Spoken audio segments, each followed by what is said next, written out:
আমাকে যদি বলে যে বাংলাদেশের শিক্ষা ব্যবস্থা আপনি কত নাম্বার দিবেন, আমি বলবো 5 দিব। মুখস্থ বিদ্যা, এই মুখস্থ বিদ্যা দিয়ে জীবনে কিচ্ছু হয় না।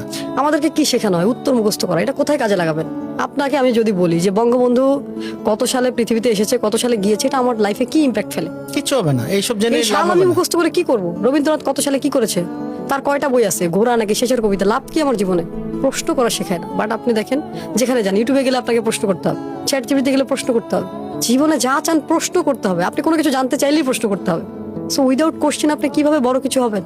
আপনি শুধু অ্যান্সার খোঁজেন, অ্যান্সার খোঁজেন, অ্যান্সার খোঁজেন, মুখস্থ করেন। ক্রিয়েটিভ হবে কখন জাতি? অথচ উন্নত বিশ্বের দিকে তাকান, এই সিস্টেমই নেই। আমাদের যে শিক্ষা ব্যবস্থা এখনো চেঞ্জ হয়নি। মানে কিভাবে আমি বুঝি না, এই শিক্ষা ব্যবস্থা দিয়ে আপনি কি করবেন? আপনি 20 বছর পড়াশোনা করে আবার শিখতে হয়, চাকরি হয় না। 11 লক্ষ বেকার ছেলে ঘুরে বেড়াচ্ছে, শিক্ষিত বেকার। তাহলে 20 বছর কি শিখলাম? 20 বছরের কি শিক্ষার কি প্রয়োজন 20 ছিল? বছর আপনাকে বড় করা হয়েছে। জীবন থেকে এই 20টা বছরের মানে এটা কিন্তু অনেক মূল্যবান একটা সময় নষ্ট হয়ে যায়। আর ওই যে প্রাথমিক শিক্ষা, এটা আমার কাছে মনে হয় ম্যাট্রিক পর্যন্ত এনাফ, ইন্টার পর্যন্ত এনাফ। এর পরের শিক্ষাগুলো আমার কাছে মনে হয় সাবজেক্ট ওয়াইজ হওয়া উচিত। আচ্ছা, আমার কথা হচ্ছে, আমার বাংলা সাহিত্য পড়ার কি দরকার?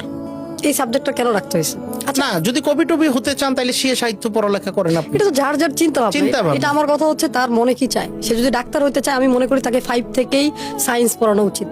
সে এমন ভাবে ডাক্তার হোক যাতে সে প্রতিটা জিনিস বুঝতে পারে যে আমি কোথায় হিট করলে তার জীবনে। এই যে ডাক্তারের ভুল চিকিৎসার কারণে হাজার হাজার লাখ লাখ মানুষ মারা যায়, কারণ কি? মানুষ পড়া চোর। সে ডাক্তারে শিখতে যেও চুরি করছে, মুখস্থ বিদ্যা মুখস্থ করেছে, পড়ার জন্য উত্তর দিয়েছে, এখন মনে শেষ। থাকতেছে না। এখন আর মনে থাকতেছে না, কারণ সে যদি প্র্যাকটিক্যালি করতো। আচ্ছা আমাকে বলেন, এমবিবিএস করার পরে আবার ইন্টার্নি করতে হবে কেন?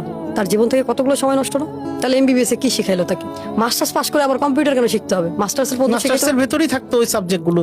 এই যা যা যা দরকার এই সাবজেক্ট 20 বছর শেখার পরে ইংলিশ বলতে পারি না আমরা। হুম তাহলে কি ইংলিশ শেখায়? এই শিক্ষা ব্যবস্থা আমাদেরকে শেখায় দাসত্ব। বিবিএ করার পরে সে চাকরি খোঁজে, তাহলে তার বিজনেস লার্নিং নেওয়ার কি দরকার? মানে আমি যখন এই প্রশ্নগুলো বলে, সবাই বলে যে আপনি কি প্রশ্ন করেন এগুলো। এটা তখন মানুষের কাছে উল্টা মনে হয়।